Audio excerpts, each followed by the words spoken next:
মধ্যপ্রাচ্যের আকাশে জমেছে কালো মেঘ। তবে এই মেঘ ভয়ের নয়, এই মেঘ শক্তির, এই মেঘ প্রতিরোধের। বছরের পর বছর ধরে চলা অপেক্ষার প্রহর অবশেষে শেষ হতে চলেছে। ইসলামী প্রজাতন্ত্র ইরান তার সামরিক ইতিহাসে এক নতুন অধ্যায়ের সূচনা করতে যাচ্ছে, যা গোটা বিশ্বের ক্ষমতার ভারসাম্যকে নাড়িয়ে দিয়েছে। আর এই মহান নাটকের প্রধান কারিগর হিসেবে আবির্ভূত হয়েছেন রাশিয়ার প্রেসিডেন্ট ভ্লাদিমির পুতিন। তেহরানের হাতকে আরও শক্তিশালী করতে, মজলুমের কণ্ঠস্বরকে আরও জোরালো করতে মস্কো থেকে এমন সব উপহার আসছে যা তেল আবিবের শীতাতপ নিয়ন্ত্রিত বাংকারে বসে থাকা অবৈধ দখলদার বেনিয়ামিন নেতানিয়াহুর রাতের ঘুম হারাম করে দিয়েছে। দীর্ঘ প্রতীক্ষিত রাশিয়ার সর্বাধুনিক যুদ্ধবিমান এবং আকাশ প্রতিরক্ষা ব্যবস্থা এখন ইরানে দোরগোড়ায়। যে দুর্বলতার সুযোগ নিয়ে জায়নবাদী হায়েনেরা অতীতে ইরানের মাটিতে হামলা করার দুঃসাহস দেখিয়েছিল, সেই ইতিহাসের পুনরাবৃত্তি রোধ করতে এবার কঠিন দেয়াল তৈরি করছে তেহরান। প্রথমেই যে সুখবরটি ইরানের আকাশসীমাকে সুরক্ষিত করতে চলেছে তা হল রাশিয়ার চতুর্থ প্রজন্মের ফাইটার জেট মিগ-29। ইরানের জাতীয় নিরাপত্তা পরিষদের বরাতে এই খবরটি এমন এক গণমাধ্যম স্বীকার করতে বাধ্য হয়েছে যারা ইরানের নাম শুনলেই জ্বলে পড়ে যায়। খোদ জায়নবাদীদের গণমাধ্যম দ্য জেরুজালেম পোস্ট জানাচ্ছে, সামরিক সক্ষমতা ও প্রতিরক্ষা ব্যবস্থা উন্নত করার প্রথম ধাপ হিসেবে ইরান এরই মধ্যে রাশিয়ার কাছ থেকে মিগ-29 যুদ্ধবিমানের একটি চালান বুঝে পেয়েছে। দুটি শক্তিশালী ইঞ্জিনের এই জঙ্গি বিমানটি শুধু ইরানের বিমান বাহিনীর শক্তি বাড়াবে না, এটি শত্রুর মনে ভয় ধরানোর জন্যও যথেষ্ট। আকাশ থেকে আকাশে কিংবা ভূমি থেকে আকাশে যে কোনো হুমকিকে চোখের পলকে ধ্বংস করে দেওয়ার অবিশ্বাস্য ক্ষমতা রাখে এই বিমান। ইসরায়েলি গণমাধ্যমটি আরও জানাচ্ছে, মিগ-29 পর ইরানের পাইলটদের হাতে আসতে চলেছে আকাশের একচ্ছত্র অধিপতি রাশিয়ার ভয়ঙ্কর যুদ্ধবিমান সুখোই Su-35। এই ফাইটার জেটকে পশ্চিমা বিশেষজ্ঞরা স্কাই হান্টার বা আকাশের শিকারী বলে থাকেন। এর অবিশ্বাস্য গতি, ম্যানুভার করার ক্ষমতা এবং মারাত্মক সব অস্ত্র বহন করার সক্ষমতা একে অপ্রতিরোধ্য করে তুলেছে। একবার যদি ইরানের বিমান বাহিনীতে Su-35 অন্তর্ভুক্ত হয়ে যায়, তাহলে মধ্যপ্রাচ্যের আকাশে আর কোনো দখলদার শক্তির বিমান উড়ার দুঃসাহস দেখাবে না। ইরানের আকাশসীমা হয়ে উঠবে শত্রুদের জন্য এক মৃত্যু ফাঁদ। আকাশ থেকে শত্রুকে প্রতিহত করাই শেষ কথা নয়, শত্রুর বিমান বা মিসাইল ইরানের আকাশে ঢোকার আগেই তাকে ভস্মে পরিণত করার ব্যবস্থাও চূড়ান্ত হয়ে গেছে। আর এই ব্যবস্থার নাম S-400 ট্রায়াম্ফ। বর্তমান বিশ্বের সবচেয়ে শক্তিশালী এবং নির্ভুল আকাশ প্রতিরক্ষা ব্যবস্থা হিসেবে পরিচিত এই S-400 ইরানি সংসদের জাতীয় নিরাপত্তা কমিটির সদস্য আবুল ফজল সম্প্রতি এক সাক্ষাৎকারে হুঙ্কার দিয়ে বলেছেন, রাশিয়া থেকে শুধু যুদ্ধ বিমানই নয়, আসছে সর্বাধুনিক S-400 আকাশ প্রতিরক্ষা ব্যবস্থাও। কেন এই S-400 ব্যবস্থাটিকে নিয়ে গোটা পশ্চিমা বিশ্ব এবং তাদের অবৈধ সন্তান ইসরায়েল এতটা আতঙ্কিত? এই সিস্টেমটি প্রায় 400 কিলোমিটার দূর থেকে একসঙ্গে 36টি লক্ষ্যবস্তুকে ট্র্যাক করতে এবং ধ্বংস করতে পারে। শুধু যুদ্ধ বিমানই নয়, এটি স্ট্রেলথ ফাইটার, ড্রোন, ক্রুজ মিসাইল, এমনকি ব্যালিস্টিক মিসাইলকেও মাঝ আকাশে ধ্বংস করে দিতে সক্ষম। অর্থাৎ ইরানের আকাশে একটি দুর্ভেদ্য প্রতিরক্ষা বলয় তৈরি হবে, যা ভেদ করা নেতানিয়াহুর বাহিনীর জন্য হবে দুঃস্বপ্নের নামান্তর। অতীতে দখলদার ইসরায়েল যেভাবে ইরানের S-300 সিস্টেমকে ফাঁকি দিয়ে হামলা চালিয়েছিল, সেই দিন এখন অতীত।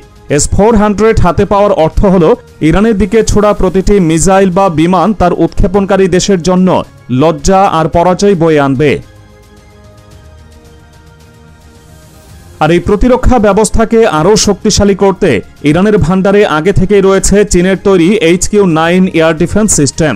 রাশিয়া এবং চীনের এই দুই ভয়ঙ্কর আকাশ প্রতিরক্ষা ব্যবস্থার সমন্বয়ে ইরান এমন এক আকাশ প্রতিরক্ষা বলয় তৈরি করতে যাচ্ছে যা এই মুহূর্তে বিশ্বের হাতে গোনা কয়েকটি দেশের কাছে রয়েছে।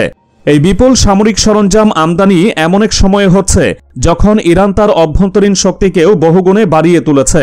সম্প্রতি ইরান থেকে এমন একটি খবর বেরিয়েছে যা ওয়াশিংটন থেকে তেল আবিব পর্যন্ত প্রতিটি শত্রুর শিবিরে কাঁপন ধরিয়ে দিয়েছে। ইরান সফলভাবে তাদের প্রথম আন্তঃমহাদেশীয় ব্যালিস্টিক ক্ষেপণাস্ত্র বা ICBM এর পরীক্ষা সম্পন্ন করেছে বলে দাবি করেছে। এর অর্থ হল ইরানের মিসাইলের পাল্লা এখন আর মধ্যপ্রাচ্যের মধ্যে সীমাবদ্ধ নেই। এই মিসাইল হাজার হাজার কিলোমিটার পথ পাড়ি দিয়ে শত্রুর ভূখণ্ডের গভীরে আঘাত হানতে সক্ষম। এটি ইরানের সামরিক সক্ষমতাকে এক নতুন উচ্চতায় নিয়ে গেছে। আর ঠিক এই আইসিবিএম পরীক্ষার সময় ইরানের পারমাণবিক শক্তি সংস্থার প্রধান মোহাম্মদ ইসলামী মস্কোতে একটি অত্যন্ত গুরুত্বপূর্ণ সফরে যান। এই সফরের ফলাফল বিশ্বের সামনে আসতেই পশ্চিমা শিবিরে নতুন করে উদ্বেগ শুরু হয়েছে। বিশ্ব পারমাণবিক সপ্তাহের মঞ্চে দাঁড়িয়ে মোহাম্মদ আলী ঘোষণা দেন, রাশিয়া ইরানে 8টি নতুন পারমাণবিক বিদ্যুৎ কেন্দ্র নির্মাণ করতে যাচ্ছে। তিনি পরিষ্কারভাবে জানান, এই বিষয়ে চুক্তি চূড়ান্ত, স্থান নির্বাচন সম্পন্ন এবং সমস্ত প্রস্তুতিও শেষ। এই ঘোষণাটি কেবল বিদ্যুৎ উৎপাদনের একটি ঘোষণা নয়, এর গভীরে লুকিয়ে আছে এক বিশাল ভূরাজনৈতিক বার্তা। মোহাম্মদ ইসলামী তার বক্তব্যে ইউরোপে 3 মডেল ফ্রান্স, জার্মানি, যুক্তরাজ্য এবং আন্তর্জাতিক পরমাণু শক্তি সংস্থা বা IAEA এর তীব্র সমালোচনা করেন। তিনি অভিযোগ করেন, যখন ইরানে 3টি পারমাণবিক স্থাপনায় সন্ত্রাসী হামলা চালানো হয়েছিল তখন এই সংস্থাগুলো মুখে কুলু পেটে বসেছিল। তাদের এই দ্বিমুখী আচরণই ইরানকে বুঝিয়ে দিয়েছে যে নিজের সুরক্ষার জন্য নিজেকেই শক্তিশালী হতে হবে। আর এই কঠিন সময়ে প্রকৃত বন্ধু হিসেবে পাশে দাঁড়িয়েছে রাশিয়া। রাশিয়ার সাথে এই পারমাণবিক চুক্তি ইরানের জন্য একটি মনস্তাত্ত্বিক ঢাল হিসেবে কাজ করবে। এর মাধ্যমে ইরান পশ্চিমাদের এই বার্তা দিচ্ছে যে তেহরান এখন আর একা নয়। ইরানের পারমাণবিক স্থাপনায় হামলা করার অর্থ হবে রাশিয়ার স্বার্থে আঘাত করা। আর ভ্লাদিমির পুতিনের রাশিয়াকে চটানোর মতো বোকামি যে প্রেসিডেন্ট ট্রাম্প বা নেতানিয়াহু করবেন না, তা এক প্রকার নিশ্চিত। এই চুক্তি একদিকে যেমন ইরানের জ্বালানি নিরাপত্তা নিশ্চিত করবে, তেমনি অন্যদিকে পশ্চিমা দেশগুলোর একতরফা চাপ এবং নিষেধাজ্ঞাকে অকার্যকর করে দেবে। মোহাম্মদ ইসলামী সাফ জানিয়ে দিয়েছেন, ইরান তার শান্তিপূর্ণ পারমাণবিক কার্যক্রম অব্যাহত রাখবে এবং কোনো অন্যায্য আচরণ সহ্য করবে না। কিছুদিন আগেই বেইজিংয়ে ইরানের প্রেসিডেন্ট মাসুদ পেজেশকিয়ান, রুশ প্রেসিডেন্ট ভ্লাদিমির পুতিন, চীনের শি জিনপিং এবং উত্তর কোরিয়ার কিম জং উনের ঐতিহাসিক বৈঠক অনুষ্ঠিত হয়েছিল। সেই বৈঠকে এই 4 নেতা এক মঞ্চে দাঁড়িয়ে পশ্চিমা বিশ্বকে যে কঠোর বার্তা দিয়েছিলেন তারই বাস্তব প্রতিফলন এখন দেখা যাচ্ছে। চীন ও রাশিয়া থেকে আসা এই বিপুল সামরিক ও প্রযুক্তিগত সহায়তা তারই প্রমাণ। এখন প্রশ্ন হলো, এই সামগ্রিক পরিস্থিতির প্রভাব কি হতে চলেছে? প্রথমত, ইরানের আকাশ প্রতিরক্ষা ব্যবস্থা অভেদ্য হয়ে ওঠার কারণে অবৈধ রাষ্ট্র ইসরায়েলের সামরিক দম্ভ চূর্ণ বিচূর্ণ হতে চলেছে। তাদের বিমান বাহিনীর যে শ্রেষ্ঠত্বের বড়াই তারা করত, তা এখন অতীত। দ্বিতীয়ত, রাশিয়ার Su-35 হাতে পাওয়ার পর আঞ্চলিক ক্ষমতার ভারসাম্য পুরোপুরি ইরানের দিকে ঝুঁকে পড়বে। তৃতীয়ত, আন্তঃমহাদেশীয় ব্যালিস্টিক ক্ষেপণাস্ত্র এবং রাশিয়ার সহায়তায় পারমাণবিক কর্মসূচির বিস্তার ইরানকে একটি অপ্রতিরোধ্য শক্তিতে পরিণত করবে, যাকে আর কোনোভাবেই হুমকি ধমকি দিয়ে দমিয়ে রাখা যাবে না। নেতানিয়াহু এবং তার যুদ্ধবাজ জেনারেলরা এখন গভীর চিন্তায় মগ্ন। তারা বুঝতে পারছে, ইরানের বিরুদ্ধে কোনো রকম হঠকারী পদক্ষেপ নেওয়ার অর্থ হবে নিজেদের ধ্বংস ডেকে আনা।